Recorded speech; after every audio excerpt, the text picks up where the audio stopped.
Hello, everyone. Sorry for the delay here. We had a little bit of a technical issue with the new operating system, so that is why we're a little delayed today. But my name is Alex, host of Tech Talk here. I'm joined again this week by my co-host at this point, I would say, Matt. Matt, how are we doing today? Doing pretty well. It's got to be 10:30 somewhere. Yeah, 10:30 somewhere. We're only 9 minutes late to start the stream, so that's a first for us, but hopefully it won't be a regular thing going forward. We got everything kind of figured out here, so... but we just want to start off today's episode by saying thank you guys for subscribing to the YouTube. As you know, we've had a subscribe-a-thon kind of going. As soon as we get to 2K subs, we're going to give away a set of dies to 2 of our subscribers. So make sure you guys are subscribing to the YouTube channel if you like the content that we have coming out for you. We have a couple videos that are uploaded. We're working on a Mandrill video. We just dropped the 701 build, I think, 2 weeks ago, last week. So go check that out if you guys haven't.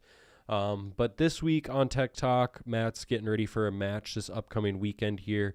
And so as part of that, we figured what better time than to kind of do a gear dump. So Matt's going to kind of go over what his process is pre-match, what he needs to bring, some of the key items he won't go to the match without. And so kind of without further ado, Matt, why don't you kind of get into some of these basics here? We can start wherever you're feeling comfortable, kind of, what's, I guess I'm kind of losing my train of thought here. What are we getting into? Yeah. Show me what we're getting into here. So some of you guys can see at home that we do have some items here, and then we'll be pulling some more up here in a second. But, obviously the first thing that we have to do when we're going to a match is we have to make sure that we have ammo to be able to shoot the match. So the ammo that I shoot, we've kind of talked over it. I shoot a 22 GT running Hornady 88 ELDMs in Hornady brass. That's been doing pretty well for me this year. I like the 22 GT. There's a lot of guys out there that are starting to get into it. So if you guys have questions, feel free to reach out to me. I can answer a lot of those. The part next to it that I will not leave home without is a Kestrel. This is the 5700 ballistic model. This is not the Elite. There is one step higher. I don't ever feel like I didn't feel like I needed that model, and I've been doing just well with that one. So, but make sure that you have a Kestrel or some way to gather your dope, your firing solutions, whether that be, the actual Kestrel itself, or if you're running like Hornady Ford off, or, some of those other ballistic solutions on your phone. I have a question for you, Matt. Why don't you talk a little bit about the survey ribbon here that you have attached to your Kestrel? What's the purpose of that? Yeah, you'll see a lot of guys running this and or that ribbon on tripods, and it's just a really easy way to gauge what the wind is doing at your position just by looking at it. So what you do generally when you're running a Kestrel is, you'll spin it to get your atmospherics, point it at your target, and then point it into the wind to get your direction. And that just really helps you get a more accurate way, because it's obviously really light ribbon. The wind pushes it in whatever direction the wind's blowing, and that's how you figure out where the actual wind itself is coming from. So next thing is obviously we need magazines. So I run MDT and Accurate magazines, and then I run those in STAC magazine carriers. So you got to make sure that you have ammo. I always run at least 2 mags on me, because the worst thing that you can have happen is have a mag go down on you and then not have anything to back it up. So I always run 2, and you guys should make sure you have, more than 1 at the very least. Let's see, what else do we have? I always bring a tack table with me. I don't really use them a whole lot, but I always want to make sure that I have one in case I do. Yeah, just in case you do need it. Yeah, it's nice to have in the bag. Absolutely. And then another thing that I like to do, and I haven't seen a whole lot of people do, so this is kind of a treat for you guys. A lot of guys, when they're getting ready to go onto a stage, you'll see guys pick their rifle up and look through their scope to look at their reticles. I just went ahead and printed out my reticle and laminated it. So that way, when I'm getting ready for a stage, I can sit there and I can, visually see, hey, this is what I'm going to use. This is where my holdovers are. And then I have one for the Leupold Mark V with the PR2, and then one for JVCR reticle. So those help me a lot. And Tips of the trade. Yeah. I also have target sizes in mils at various distances. So that can also kind of help me out there too. Let's see. We'll just get rid of those. Yeah, you can dump those down. The next big thing is, preparing for weather. having the ability to have, obviously dress for what you think it's going to be and then have more on top of it. So we're getting into the late fall, and generally I'll bring it into spring too, is rain gear. So if you would grab those down there. This is just a little dry bag that I keep everything in. And Drop then, some. Yeah. So dry bag obviously just keeps everything together, and I can, squish this down pretty well. And then I also have some gaiters for keeping the boots dry, and then a rain jacket and some rain pants. There's nothing worse than being uncomfortable at a match, whether it be you're too hot, you're too cold, or especially wet. Wet, yeah. Being wet's the worst. Yeah. And then I also have a rifle cover. And then I also wrote, my name, my number on that in case that, gets dumped out of a bag somewhere and, ends up on the trail. I can get that one back because that one's pretty important to me. Nice.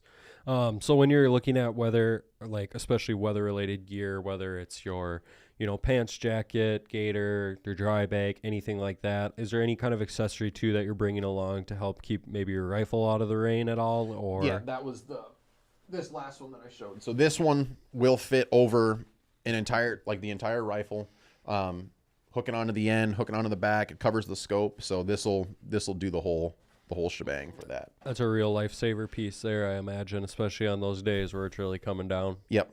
And it's not just good for, rain. It's good for snow, good for dust. If you're in some of those environments where you just have a whole bunch of crap flying around, it's good for that. But I see we have the question cube going here. I will get to those. We're going to let Matt kind of run through his gear, and then we'll kind of hit those questions as they come. So if you guys in the chat have any questions, make sure to shoot them off, and Rail will get those over to us here, and we can kind of go over the questions at the end once Matt's done talking about his gear here. Absolutely. Everybody knows bags. I run a Schmedium Game Changer, and this one has a bag and a half worth of heavy fill. I'm a heavy fill guy. There's some guys that'll run the light fill. I feel like you get a lot better Stability. Yes, and then your rifle just wants to naturally lay on the bag a little bit better and sink down into it if it's a heavier bag. So I like these a lot. And then obviously ear protection. You got to have ear protection. What are you running down there? Sorry, I should have said that into the mic. What are you running down there? You're good. These are some TCI Liberator 2s. They're stuff I had left over from the Army, so that's why they've got a little mic boom on them. And then you're not having comms out there at the match? No, I don't think the rules would really allow that. But we'll see that get updated for 2024, I'm sure. Let's see, what else do we have? You got to have a way to carry your ammo. So these carry, I think, 120-ish rounds of ammo. For this weekend, I'm bringing 2 of them just to have some extra. When I go to 2-day matches, I usually have 3 of these that have a bunch of ammo in them.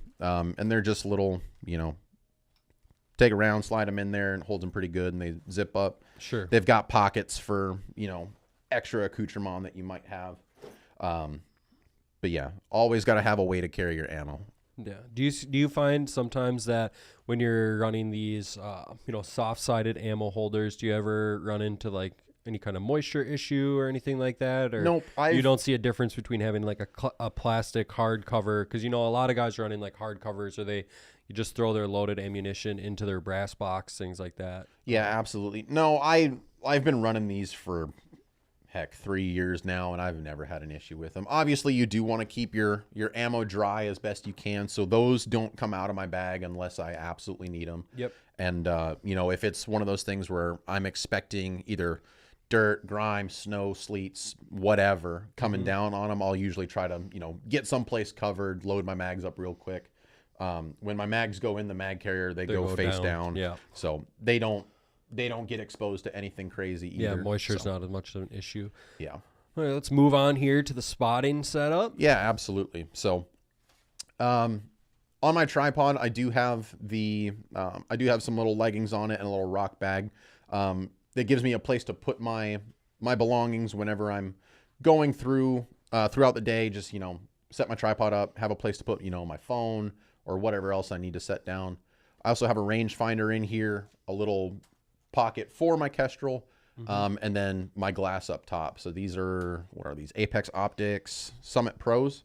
I ended up winning those at a match, so I've been trying those out, and How do you like them? they've been doing pretty well for me. They have a reticle in them, so that's really nice. There's a lot of optics out there that don't have reticles in them, so it's really nice to have that to be able to, range or size targets, so that way I can be able to range them or kind of figure out how I'm going to play the wind on a stage. Sure. So, and then another question I had for you, Matt, is you obviously have all this gear here. Is there any parts of your gear, anything along those lines that you're maybe looking to upgrade or change, or do you notice anything with your current setup, that maybe you could improve upon? Tripod needs to get replaced this year. I'm pretty sure I'm switching to a Fat Boy going into next season. I like the one that I have. It's just a little too light. I would like something that's a little bit more substantial, little bit sturdier. Yeah, for sure. Outside of that, I'm pretty happy with most of the stuff that I have. The rifle's gonna get a couple of tweaks going into next season, but sure, for the most part, like of the stuff that I'm bringing, it's the tripod needs the biggest standard upgrade. too. You're not going anywhere without this equipment, correct? This is pretty much coming with this every single match. Everything that you see goes to every single match, and I've got a handful of these, these Hornady 8-tip bags that I use for brass. A lot of guys have these and just end up throwing them away. It's the super easy brass bag. And then I am also an arm board guy. There's a lot of guys that'll run, like the little data cards on the scopes, a little Nike arm board from, Shields or Academy. Quarterback one. Yep. That's all you need, man. Calling shots. And then another thing, I kind of talked about it with the reticle card. I have another one on my arm board. So if I don't want to dig into my bag to go find that one, or if I'm like up on the stage, I can, pop just that open, take a look at it and go from there. So tip. Yeah, another little pro tip for you guys at home. So it looks like, Matt, we've kind of covered all your gear here. Yeah. We'll get into some of these questions from you guys at home. It says, Nick here, let me see. I have seen feeding issues with the 6 GT running the 22 GT. Have you tried the new MDT GT compatible mags? I have not yet. So the mags that I run two different ones. Both of them are the traditional 308 mags, the MDT 12 round 308, and then I have this one here is an accurate 10 round with an extender. I have never had feeding issues with them other than things that were like caused by me. So I had my magazine latch wasn't tuned properly at a match. Quick fix, and then I've, been running it that way ever since. I have heard good things about the new GT mags, and I am looking to try one whenever they do get released. I just haven't had, I haven't got my hands on one yet. But sure. I mean, like I said, my stuff works the way it is. I'm not really looking to get my hands on one. Sure. Any more questions from you guys at home? Otherwise, Matt, I'm going to ask you, what is the match that you're preparing for this weekend? Where's it at? Kind of give us some match details. Yeah, so this weekend is the regional finale for the Great Lakes region. So I'm going to be going out to Columbus, Wisconsin. I think I'm leaving Friday morning. It's going to be a one-day match on Friday. We're going to be wrapping up the season there. And then I have the MPA Fall Shootout the weekend after. So where's that one at? That one's in Swainsboro, Georgia, I believe. Nice. So I'll be leaving that Friday as well. If any of you guys at home are going to be out at any of these matches, make sure to stop, say hi to Matt, and he'll be around there. So if you have any follow-up questions on this gear, if he's not dialed into champion mode, then he might have some time to answer some questions for you. We'll see. If I'm a little upset, I didn't do well on a stage. There you go. So, but no, it should be a good time. Both of those matches are going to be good. Seeing a lot of friends from down in the southeast area that I haven't seen in a little bit, so it's going to be a good time. Yeah. So without further ado, I think if you guys at home kind of don't have any more gear questions, you can find some of these products or related products here at Bullet Central. Brass, bullets, we got mags, we got mag holders, we got all sorts of different kinds of bags from Armageddon. So check those out on our website. Rael, are you working on a question there? I see. No.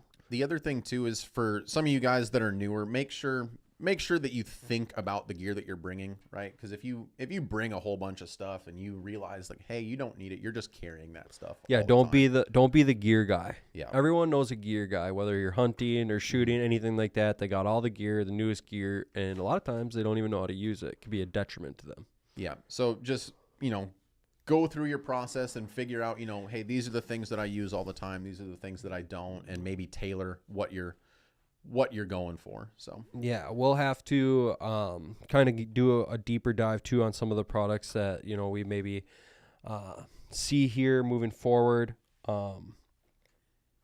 Rail, do we got anything else?